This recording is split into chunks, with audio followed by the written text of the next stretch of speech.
ቅዳሜ ምሽት በዋይት ሃውስ ዘጋቢዎች የራት ግብዣ ላይ ተኩስ የከፈተው የካሊፎርኒያ ነዋሪ የአሜሪካ ፕሬዝዳንት ዶናልድ ትራምፕ ላይ የግድያ ሙከራ በማድረግ ወንጀል ክስ ተመሰረተበት። የ31 ዓመቱ ኮል ቶምስ አለን ሰኞ ዕለት በዋሽንግተን ዲሲ ፍርድ ቤት በቀረበበት ወቅት በሁለት የጦር መሳሪያ ወንጀሎች ክስ ተመስርቶበታል። ቅዳሜ ዕለት የዋይት ሃውስ ዘጋቢዎች ማህበር ባዘጋጀው የራት ግብዣ ላይ የጸጥታ ፍተሻን ሲያልፍ ከፊል አውቶማቲክ ሽጉጥ፣ አነስተኛ ጠመንጃና 3 ቢላዋ ይዞ እንደነበረ አቃቢ ሕጎች በክሳቸው ላይ አመላክተዋል። በወቅቱ የደህንነት አባል የሆነ ግለሰብ በጥይት የተመታ ቢሆንም የከፋ ጉዳት እንዳልደረሰበት ተገልጿል። ክስ የተመሰረተበት ግለሰብ ጥፋተኛ ሆኖም ከተገኘ የዕድሜ ልክ እስር ይጠብቋል። በራት ግብዣው ላይ ፕሬዚዳንት ትራምፕ፣ ምክትል ፕሬዚዳንት ጄዲ ቫንስ፣ የካቢኔ አባላትና ሌሎች የዋይት ሃውስ ባለስልጣናት የተኩስ ድምፅ ከተሰማ በኋላ ከዋሽንግተን ሂልተን ሆቴል አዳራሽ በፍጥነት እንዲወጡ ተደርጓል። ተጠርጣሪው የደህንነት ፍተሻ ስፍራው በፍጥነት በማለፍ ወደ አዳራሹ እየሮጠ መሄዱም ተገልጿል። ሰኞ ዕለት ጋዜጣዊ መግለጫ የሰጡት ተጠባባቂ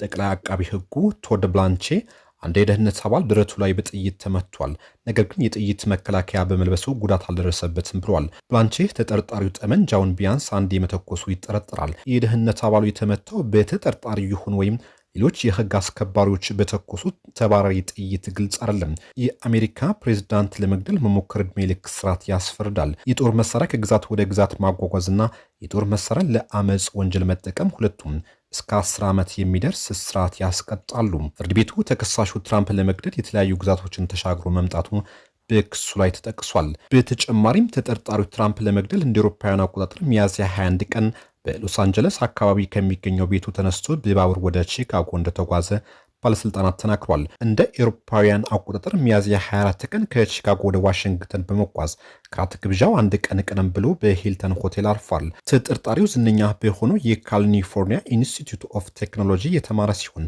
በሎስ አንጀለስ በሚገኘው ፓሳዲና ዩናይትድ ሪፍረንደም ቤተክርስቲያን አባል ነው።